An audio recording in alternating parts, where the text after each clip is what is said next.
তো স্টুডেন্ট, আজকের আমরা যে কোশ্চেনটা নিয়ে আলোচনা করব, কোশ্চেনটা আমাদের ক্লাস 12-এর ধারক ও ধারকত্ব চ্যাপ্টার একটি কোশ্চেন। তো কোশ্চেনটা দেখো, বলছি একটি সমান্তরাল পাত ধারকের ধারকত্ব সি। দেখো এখানে আমি একটা সমান্তরাল পাত ধারক এঁকেছি। দেখো এই একটা প্লেট, এই একটা প্লেট, এটা একটা ধারক এবং এই ধারকত্ব কত না সি। বলছে প্রতি পাতের ক্ষেত্রফল, এই পাত এবং এই পাত, প্রত্যেকটা পাতের ক্ষেত্রফল কিনা এ, প্রত্যেকটা পাতের ক্ষেত্রফল এ, এবং পাত দুটির মধ্যবর্তী দূরত্ব বলেছে ডি, এবং এই দুটি পাতের মধ্যবর্তী দূরত্ব কী বলা হয়েছে? ডি বলা হয়েছে।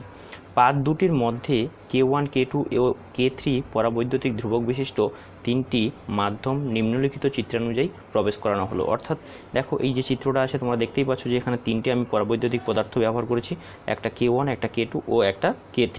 বোঝা গেল? তাহলে তিনটি পরাবৈদ্যুতিক পদার্থ আছে, এটা ক্লিয়ার। এবার তারপরে বলছে দেখো, যদি একটি মাত্র পরাবৈদ্যুতিক মাধ্যম দিয়ে পাত দুটির মধ্যবর্তী স্থান পূর্ণ থাকতো এবং তার ফলে পাত ধারকের ধারকত্ব সি হতো, তবে ওই মাধ্যমের পরাবৈদ্যুতিক ধ্রুবকের মান কত হবে? ঠিক আছে, অর্থাৎ কি বলেছে দেখো, এই যে ধারকটা আছে, এই ধারকের মধ্যবর্তী স্থানে তো তিন রকম পরাবৈদ্যুতিক পদার্থ আছে, অর্থাৎ মাধ্যম আছে। তো এই মাধ্যমগুলোকে আমি বাদ দিয়ে যদি অন্য একটা নতুন মাধ্যম ব্যবহার করি, যেটা কিনা ব্যবহার করলে আগে যে ধারকত্ব ছিল এই ধারকের, এখনও ধারকত্ব সি থাকবে, অর্থাৎ অপরিবর্তিত থাকবে, এমন একটা মাধ্যম ব্যবহার করতে বলেছে যে ক্ষেত্রে কিনা আগে ধারকের যে ধারকত্ব ছিল এখনও সেই ধারকের ধারকত্ব সেইটাই থাকবে। বোঝা গেল? এবং সেই মাধ্যমটার কি বলেছে না, পরাবৈদ্যুতিক ধ্রুবকের মান নির্ণয় করতে বলেছে, পরাবৈদ্যুতিক ধ্রুবকের মান অর্থাৎ কের মান নির্ণয় করতে বলেছে। ব্যাপারটা ক্লিয়ার সবার কাছে? তাহলে ব্যাপারটা আমি আরেকবার বলছি। দেখো একটা ধারক আছে এবং এই ধারকের মধ্যে তিন রকমের পরাবৈদ্যুতিক পদার্থ আছে, ঠিক আছে? এটা K1, একটা K2 আর একটা K3। বোঝা গেল? এবং এই তিন রকম পদার্থকে আমি সরিয়ে দেবো, দিয়ে এর মধ্যে কাকে ঢোকাবো? একটা নিউ কোনো একটা মাধ্যমকে আনবো, যে মাধ্যমটা ব্যবহার করলে কিনা ধারকত্ব অপরিবর্তিত থাকে। অর্থাৎ আগে ধারকত্ব যদি সি থাকে, এখনও ধারকত্ব হবে সি। বোঝা গেল? ধারকত্ব অপরিবর্তিত থাকবে। তো এই যে মাধ্যমটা ব্যবহার করেছি, এই মাধ্যমের আমাকে কিনা পরাবৈদ্যুতিক ধ্রুবকের মান নির্ণয় করতে হবে। বোঝা গেল? ওভারঅল কোশ্চেনটাই এটাই। এবার তোমার কোশ্চেনটা স্ক্রিনশট নিয়ে নাও বা একটা খাতায় নোট করে নাও, এরপরে আমি কোশ্চেনটা সলভ করব। ওকে, তাহলে এবার আমরা কোশ্চেনটা সলভ করছি। দেখো তো এই ক্যাপাসিটারটা ছিল, অর্থাৎ ধারকটা ছিল, এই ধারকটা, তাহলে এই পাতগুলোর কী হয়েছে? পাতের ক্ষেত্রফল অর্থাৎ প্লেটের ক্ষেত্রফল বলা হয়েছে এ, আর প্লেট দুটির মধ্যবর্তী দূরত্ব কত বলা হয়েছে? না ডি বলা হয়েছে। ঠিক আছে, এই যে ব্লু কালারে আমি দেখো রেখা টেনেছি, এগুলো একটা প্লেট, ঠিক আছে? এই প্লেট আর এই প্লেটের মধ্যবর্তী দূরত্ব কত? ডি। বোঝা গেল? আর ধারকত্ব কী বলা আছে? এই ধারকের ধারকত্ব বলা আছে সি। বোঝা গেল?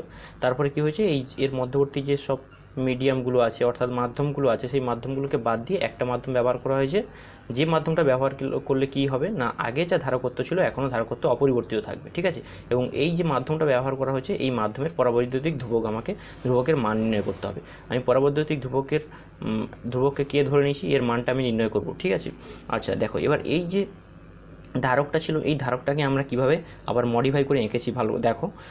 এখানে কি আছে? K1, K2, K3 তিনটে মাধ্যম আছে। ঠিক আছে, এবার দেখো প্লেটের ঠিক অর্ধেক অংশে কি আছে? K1, এদিকে ঠিক অর্ধেক অংশের মানে অংশ জুড়ে আছে কি? K2, আর নিচের দিকে অর্ধেক অংশ কি আছে? K3। বোঝা গেল? এবার দেখো এটাকে আমি জাস্ট এইভাবে আঁকতে পারি। দেখো তুমি ভাববে এইটা একটা ক্যাপাসিটার, অর্থাৎ যার একটা প্লেট কি A/2, টোটাল প্লেটের ক্ষেত্রফল কি আছে না এ, তার অর্ধেক হলে কী হবে? A/2, এটা A/2। বোঝা গেল? এবং দুটো প্লেট পরস্পরের সঙ্গে কিন্তু টাচে আছে। ঠিক আছে, বোঝা গেল? তাহলে আমি টোটাল প্লেটকে দুটো অর্ধেক প্লেটে ভাগ করে নিয়েছি। দেখো এই একটা প্লেট, এই একটা প্লেট, এবং এই দুটো প্লেট পরস্পরের সঙ্গে কিন্তু টাচে আছে। তাহলে আমি কী করলাম? একটা তার দিয়ে শর্ট করে দিলাম। বোঝা গেল? এই তার দিয়ে দেখো ভালো করে দেখো, এই প্লেটের সঙ্গে একটা তার গেছে, এই প্লেটের সঙ্গে একটা তার গিয়ে শর্ট আছে। ঠিক আছে, অর্থাৎ যুক্ত আছে পরস্পরের সঙ্গে, তার মানে টাচে আছে। এটা কী করছে? ইন্ডিকেট করছে। বোঝা গেল? এই প্লেট দুজনকে তার দিয়ে শর্ট করা আছে। ব্যাস, এবার দেখো এইটা একটা ক্যাপাসিটার, যার মধ্যে কি না পরাবৈদ্যুতিক মাধ্যম কি আছে? K1। ঠিক আছে, আচ্ছা দেখো এই ক্যাপাসিটার অর্থাৎ এই ধারক আর এই ধারকের আমরা কমন প্লেট কী হয়েছে? এই কালো কালারের যে রেখাটাকে, এটা কমন প্লেট ভাব। ঠিক আছে, তাহলে দেখো কমন প্লেট হলে কি, তার মানে কি দুজন পরস্পরের সঙ্গে টাচে আছে। জাস্ট এই প্লেটটাকে আমি ভেঙে এরকম দেখিয়েছি। ঠিক আছে, এই একটা প্লেট, এই একটা প্লেট, এটার সিমিলার ডায়াগ্রাম হবে এটার ইকুইভ্যালেন্ট ডায়াগ্রাম এটা না করলে আমরা কোশ্চেনটা সলভ করতে পারবো না।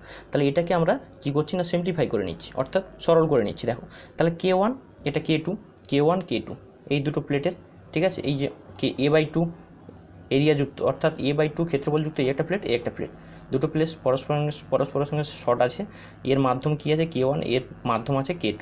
ওকে, আর মাঝের যেই রেখাটা আমরা এটাকে একটা প্লেট হিসাবে কনসিডার করেছি, তাহলে এই প্লেটকে আমরা দুভাবে এঁকেছি। দেখো এই একটা প্লেট, এই একটা প্লেট, কিন্তু এটা তো একটাই প্লেট, তাই জন্য এই শর্ট করা আছে, অর্থাৎ তার দিয়ে একটা যুক্ত করা আছে। এটা কি বোঝাচ্ছে যে এই প্লেট একই প্লেট, ঠিক আছে, বোঝা গেল, একই প্লেট। এবার দেখো আমি K3 মাধ্যমের এই পোর্শনটাকে আমি জাস্ট ভেঙে নিয়েছি অর্ধেক করে, ঠিক আছে, অর্ধেক করে ভেঙে নিয়েছি। তাহলে কি হচ্ছে, আমি এখানে একটা ক্যাপাসিটার পাবো, এখানে একটা ক্যাপাসিটার, অর্থাৎ এখানে একটা ধারক পাবো, এখানে একটা ধারক পাবো। দেখো এই ধারক একটা এঁকেছি, এই ধারক এঁকেছি। তাহলে এখানে কি এই প্লেটটাকেও তোমাকে ভাঙতে হয়েছে, এই প্লেটটাকেও তুমি ভেঙে নিয়েছো। ব্যাপারটা বোঝা যাচ্ছে কি, এই যে টোটাল প্লেটটা কী ছিল, এ ক্ষেত্রফলযুক্ত প্লেট, তাহলে এর অর্ধেক অংশ কী হবে A/2, আর এই অর্ধেক অংশটা কী হবে না A/2। ওকে, দেখো এই একটা A/2, এই একটা A/2, এবং পরস্পরের সঙ্গে যেহেতু টাচে আছে, তাহলে আমি এটা শর্ট পাত দিয়ে দিই, শর্ট করে দিলাম, ঠিক আছে। তাহলে এদের সমতুল্য মানে চিত্র হলো এটা, ঠিক আছে। এটাকে আমরা সিম্পলিফাই করলে এটা হবে, এটা সরল রূপ কোনটা, এটা, বোঝা গেল। এবার তুমি বুঝতে পারছো যে এই ধারক কী আছে না শ্রেণী সমবায় আছে, আর এই ধারক কী আছে, শ্রেণী সমবায় আছে, এবং এদের যে তুল্য ধারক আর এদের যে তুল্য ধারক পরস্পর কী আছে, সমান্তরাল সমবায় আছে। তোমরা তো রোধ করেছো, এইখানে একটা যদি রোধ থাকতো, এই একটা রোধ থাকতো, তাহলে এই দুটো রোধ কী আছে, শ্রেণী সমবায় আছে। আর এখানে একটা রোধ, আবার এই একটা রোধ, পরস্পর কী আছে, শ্রেণী সমবায় আছে। এবং এদের আবার কী করা আছে, যুক্ত করা আছে। এদেরকে যুক্ত করা আছে মানে কি, এদের যে তুল্য ধারকত্ব হবে, সেই তুল্য ধারকত্বের যে ধারক হবে সেই ধারক, আর এখানকার যে একটা ধারক হবে সেই ধারক পরস্পর কিসে আছে না, সমান্তরাল সমবায়। কারণ কি, একটা এন্ড এই, এর একটা এন্ড এই যুক্ত করা আছে, এদিকের একটা এন্ড এই, মানে এটাকে আমি চিত্র আকারে আগলে কীরকম হবে দেখো, এইটাকে তুমি তো একটা তুল্য ধারকে কনভার্ট করবে, অর্থাৎ একটা ধারকে কনভার্ট করবে, তাহলে একটা ধারক হয়ে গেল এই পোর্শন, আর এই পোর্শনটা টোটালটাকে একটা ধারকে কনভার্ট করলে তাহলে একটা ধারক হয়ে গেল। তাহলে এরা পরস্পর কিসে আছে দেখো, সমান্তরাল সমবায় আছে না, বোঝা গেল। তাহলে আমাকে এটার কী হচ্ছে, তুল্য ধারকত্ব নির্ণয় করতে হবে, বোঝা গেল, এটার তুল্য ধারকত্ব নির্ণয় করতে হবে। আচ্ছা, আমরা এবার দেখো সমান্তরাল পাত ধারকের ধারকত্ব নির্ণয়ের সূত্র জানি, K∈0 A/D। এগুলোর মিনিং কি না, A হলো পাতের ক্ষেত্রফল, D হলো পাত দুটির মধ্যবর্তী দূরত্ব, আর K হলো মাধ্যমের পরাবৈদ্যুতিক ধ্রুবক। ওকে, আর এপসাইলন কি হয়, মাধ্যমের তড়িৎ ভেদ্যতা, অর্থাৎ শূন্য মাধ্যমের তড়িৎ ভেদ্যতা, বোঝা গেল এই কোটা টার্ম। তাহলে সমান্তরাল পাত ধারকের ধারকত্ব নির্ণয়ের সূত্র সম্পর্কে আমাদের আইডিয়া আছে, তাহলে আমরা ধারকত্ব নির্ণয় করতে পারবো। আচ্ছা, তাহলে বলো তো এই যে ধারকটা আছে, এর ধারকত্ব কত হবে, এই যে ধারকটা আছে, এই ধারকের পাতের ক্ষেত্রফল কত, A/2, এই পাত্রার ক্ষেত্রফল A/2, তাহলে এই পাত্রার ক্ষেত্রফলও A/2 হবে, ঠিক আছে। তাহলে দুটির পাতের ক্ষেত্রফল A/2। আচ্ছা, মাধ্যম কি আছে, K1 পরাবৈদ্যুতিক ধ্রুবক সম্পন্ন মাধ্যম আছে।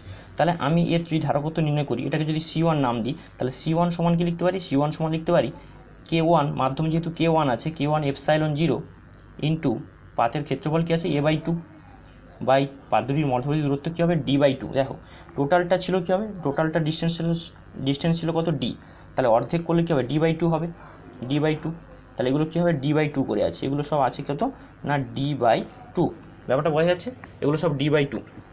তাহলে ডিস্টেন্স কত হলো D/2, তাহলে 2 বোথ সাইড থেকে ক্যান্সেল হয়ে গেল। এবার দেখো K∈0 A/D, তাই তো, তাহলে ধারকত্ব কী হলো, K1ε0 A/D, বোঝা গেল। তাহলে C1 এর ধারকত্ব, তাহলে সিমিলারলি তুমি এই ধারকটা, এটাকে যদি আমি C2 নাম দিই, তাহলে এর ধারকত্ব তুমি নির্ণয় করতে পারবে। এর ক্ষেত্রে কী হবে, K3 হবে, ε0 হবে A/2, এরও তো পাতের ক্ষেত্রফল A/2 এবং পাত দুটির মধ্যবর্তী দূরত্ব কত হবে D/2, কারণ কি এটা D/2, এটাও D/2, তার টোটালটা কী হবে D হবে। তাহলে অর্ধেক করলে কি D/2, এটা D/2, বোঝা গেল। অর্ধেক অংশ জুড়ে তো D/2, এই যে K যে ধারকত্ব, K পরাবৈদ্যুতিক ধ্রুবক সম্পন্ন যে মাধ্যম আছে, সেটা কত অংশ জুড়ে আছে, D/2 দূরত্ব জুড়ে আছে, আর এটা কী হয় D/2 দূরত্ব জুড়ে এইসব মাধ্যমগুলো আছে, বোঝা গেল কী বলতে চাইছি। তাহলে জাস্ট তুমি সিমিলারলি তোমার C2 ভ্যালু কত আসছে দেখো, C2 ভ্যালু, অর্থাৎ তুমি এটাকে যে C2 নাম দিয়েছো, তাহলে C2 মান কত হবে, K3ε0 A/D হবে, কারণ A/2 করলে এখানেও D/2 করলে 2 কেটে যাবে, তাহলে A/D হবে, বোঝা গেল। তাহলে এই পোর্শনটা আর এই পোর্শনটা বোঝা গেল। এবার দেখো আমি কি করেছি, দেখেছি যে C1 আর C2 যে দুটো ধারক পরস্পর শ্রেণী সমবায় আছে, তাহলে শ্রেণী সমবায়ের তুল্য ধারকত্ব নির্ণয়ের সূত্র কি, 1/C ইকুইভ্যালেন্ট সমান 1/C1 + 1/C2। তাহলে C1 এর মান কি হয়েছিল, K1ε0 A/D, ডিটা উপরে চলে গেছে, দেখো ডিটা উপরে চলে গেছে, 1/C1 আছে তো, তাহলে 1/C1 মানে কী হবে, K1ε0 A যে D ছিল, সে ডিটা উপরে উঠে গেছে, বোঝা গেল। তাহলে 1/C1 এর ভ্যালু এটা, 1/C2 ভ্যালু এটা। ওকে, এবার দেখো D/ε কমন নিয়ে নিয়েছি, তাহলে পড়ে থাকলো 1/K1, আর এখানে পড়ে থাকবে 1/K3, বোঝা গেল, এটা বোঝা গেল। 1/C ইকুইভ্যালেন্ট সমান, অর্থাৎ এই যে দুটো ধারক আছে, এই যে এখানে একটা ধারক, এই একটা ধারক, এই যে ধারক পরস্পর শ্রেণী সমবায় যুক্ত আছে, তাদের তুল্য ধারকত্ব নির্ণয়ের আমি সূত্রে বসিয়ে এটা নির্ণয় করছি। তাহলে 1/C ইকুইভ্যালেন্ট, 1/C ইকুইভ্যালেন্টের মান, অর্থাৎ সি ইকুইভ্যালেন্ট বলতে কী বোঝি, যে ধারকত্ব, তুল্য ধারকত্ব, অর্থাৎ এই যে শ্রেণী সমবায় তুল্য ধারকত্ব 1 শ্রেণী সমবায় তুল্য ধারকত্ব সমান এই সূত্রে ফেলে আমরা ওভারঅল এই অ্যান্সারটা পেয়েছি, এটা পেয়েছি, ঠিক আছে। তাহলে এবারে দেখো আমরা এটা তোমরা একটু স্ক্রিনশট নিয়ে নাও বা নোট করে নাও, তারপরে আমি করছি, আরও এখন অনেকটা আমাকে ক্যালকুলেট করতে হবে, তো তোমরা জাস্ট এটাকে একটু নোট করে নাও।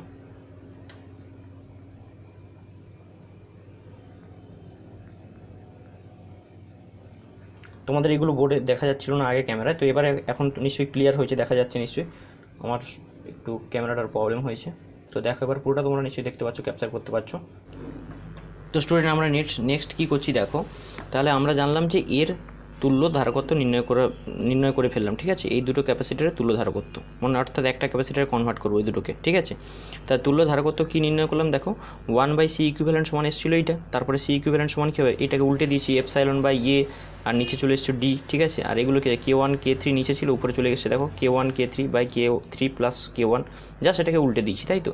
তাহলে c ইকুইভ্যালেন্টের মান এটা এসছে, তাহলে এই c ইকুইভ্যালেন্টের মান আমি জেনে গেলাম, অর্থাৎ এই দুটো ধারকের পরিবর্তে এই একটা ধারক ব্যবহার করলে এর যা কাজ এর দুটোর সেম কাজ, ঠিক আছে। তাহলে একটাতে কনভার্ট করে দিলাম।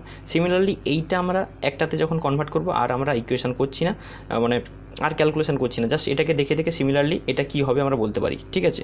দেখো এদের তুল্য ধারকত্ব কী হবে, সি ইকুইভ্যালেন্ট সমান হবে নিশ্চয়ই এর মতো ε/a/d হবে, ঠিক আছে। এটা কি আছে k2 আর k3 মিডিয়াম, তাই তো। তাহলে এখানে যেমন k1 আর k3 মিডিয়াম হওয়ার সময় কী লিখেছিলাম, k1 × k3/k3 প্লাস k1, ঠিক আছে। এখানে তেমন k1-এর জায়গায় শুধু k2টা চলে আসবে, দেখো k2 × k3/k3 প্লাস k1, কারণ কি এরও k3 ছিল মিডিয়াম, এরও একটা k3 ছিল, এর একটা ছিল k1, এর একটা এসছে k2, তাহলে এর যেখানে k1 ছিল সেগুলো শুধু k2 বসিয়ে দিলে হয়ে যাবে এদের তুল্য ধারকত্ব। এই দুটো যে ধারক আছে তাদের তুল্য ধারকত্ব হবে এইটা, তার মান কোনটা, এটা। তাহলে এবার দেখো এই দুটো ধারককে একটা ধারকে, এই দুটো ধারককে একটা ধারকে কনভার্ট করলাম, এবার এরা দুজন পরস্পর কিসে আছে, সমান্তরাল সমবায়। তাহলে সমান্তরাল সমবায়ের তুল্য ধারকত্ব নির্ণয়ের ক্ষেত্রে কী হবে, অর্থাৎ এদেরকে আমরা একটা ক্যাপাসিটারে কনভার্ট করে দিলাম, একটা ক্যাপাসিটার অর্থাৎ একটা ধারকে কনভার্ট করে দিলাম, একটা ধারক, ঠিক আছে। তাহলে এর ধারকত্ব কী হবে, তাহলে এর ধারকত্ব হবে সি ইকুইভ্যালেন্ট ফাইনাল বলে আমরা দিয়ে দিলাম, ঠিক আছে, ফাইনাল, অর্থাৎ আর কোনো নেই, টোটাল সব ক্যালকুলেশন করে একটা ধারকে কনভার্ট করছি, তাই তো। তাহলে তার ধারকত্ব সমান কী হবে, ধারকত্ব সমান হবে নিশ্চয়ই এদের যোগফল, সি ইকুইভ্যালেন্ট, দুটো সি ইকুইভ্যালেন্ট আছে, এই একটা এদেরকে যোগ করে দিলেই হয়ে যাবে, জাস্ট যোগ করে দাও। তাহলে যোগ করে দিলে দেখো এইটা আর এই টার্মটাকে যোগ করলে দেখো ε/a তোমরা / d এটা কমন পেয়ে যাবে, আর এখানে কে কে থাকবে না, এই পার্টটা আর এই পার্টটাকে জাস্ট যোগ করতে হবে, অর্থাৎ k1 × k3/k1 প্লাস k3, ঠিক আছে, k1 প্লাস k3 এই টার্মটা থাকবে, আর একটা কী টার্ম থাকবে না k2 k3/k2 প্লাস k3, বোঝা গেল, এই দুটো টার্ম আসবে, ঠিক আছে। তাহলে এটা বোঝা গেল তোমাদের, জাস্ট একটা ক্যাপাসিটার, অর্থাৎ এই ক্যাপাসিটার, টোটাল এই ক্যাপাসিটারটাকে আমরা একটা ক্যাপাসিটার কনভার্ট করে নিলাম, ঠিক আছে। অর্থাৎ এই মূল ক্যাপাসিটার ধারকত্ব নির্ণয় করার জন্যই আমরা কী করলাম, এত কিছু করলাম, ঠিক আছে। তাহলে এর ধারকত্ব কী ছিল, সি ছিল, তাহলে নিশ্চয়ই বলবো সি সমান নিশ্চয়ই এইটা, ঠিক আছে। তাহলে সি সমান কী বলবো, সি সমান এটা বলবো।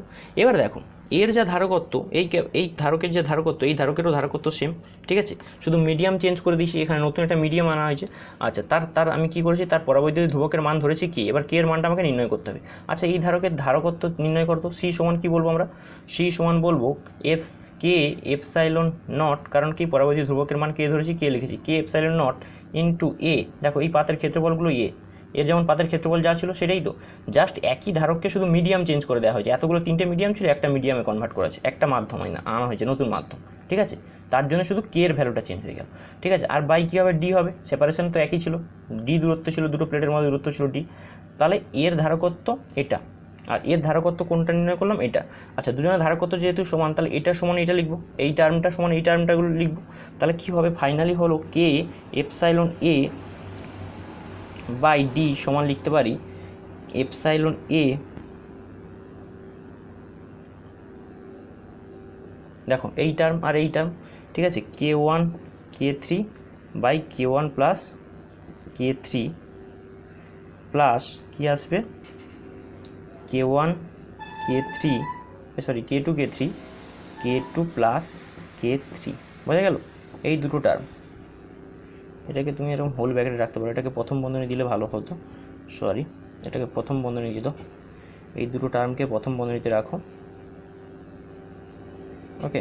আর এটাকে হোল বন্ধনী। কারণ কি এই দুটোর থেকে তো এটা কমন এসছে, এটাকে এরকম লেখা উচিত ছিল, ঠিক আছে। এটা হোল ব্র্যাকেট দেবে একটা, এখানে প্রথম বন্ধনী ইউজ করবে, তাতে ভালো হয়ে যাবে। তাহলে দেখো ফার্স্ট ব্র্যাকেট ইউজ করলে হয়ে যাবে। আচ্ছা, তাহলে বোথ সাইড থেকে তাহলে কে ক্যান্সেল হলো, এপসাইলন এ ক্যান্সেল হয়ে গেলো, ডি ক্যান্সেল হয়ে গেলো। তাহলে কে এর মান কী এলো, কে এর মান এলো এইটা, এই দুটো টার্মের যোগফল। বোঝা গেল? তাহলে ফাইনাল অ্যান্সার হবে কিন্তু এইটা। কে সমান আসবে কি না, K1 × K3 by K1 plus K3 plus K2 × K3 by K2 plus K3। Okay, বোঝা গেল? এটাই হলো ফাইনালি অ্যান্সার। ফাইনাল অ্যান্সারটা দেখা যাচ্ছে না, দেখে নাও। এবার দেখা যাচ্ছে সবার?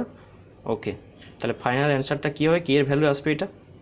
ওকে, তোমরা তো বুঝতেই পারছো, জাস্ট এর ধারক কত, এই যে সি, এর সির ভ্যালু, আর এর যে সি ফাইনালি এর এই এটাকে তো আমরা সিম্পলিফাই করে এইগুলো করেছি, করে এর ধারকত্ব নির্ণয় করেছি, সি সমান এইটা, ঠিক আছে। এবার দুজনের ধারকত্ব, এর ধারকত্ব আর এর ধারকত্বকে সমান করে দিয়েছি। তাহলে এর ধারকত্ব বেরিয়েছে কত, এইটা, আর এর ধারকত্ব বেরিয়েছে এটা। তাহলে এই ভ্যালুটা দেখো, কে এপসাইলন এ বাই ডি সমান, দেখো এর ধারকত্ব যে এইটা ফাইনালি এসেছিলো সেইটা লিখেছি। দুজন বোথ সাইডে এপসাইলন এ কমন চলে কেটে গেছে, ডি কেটে গেছে, তাহলে কে সমান কী পেয়ে গেলাম, এইটা। অর্থাৎ এখানে যে নিউ মাধ্যমটা ঢোকাতে হবে, যার জন্য ধারকত্ব অপরিবর্তিত থাকবে, সেই মিডিয়ামের পরাবৈদ্যুতিক ধ্রুবকের মান হবে এটা। বোঝা গেল?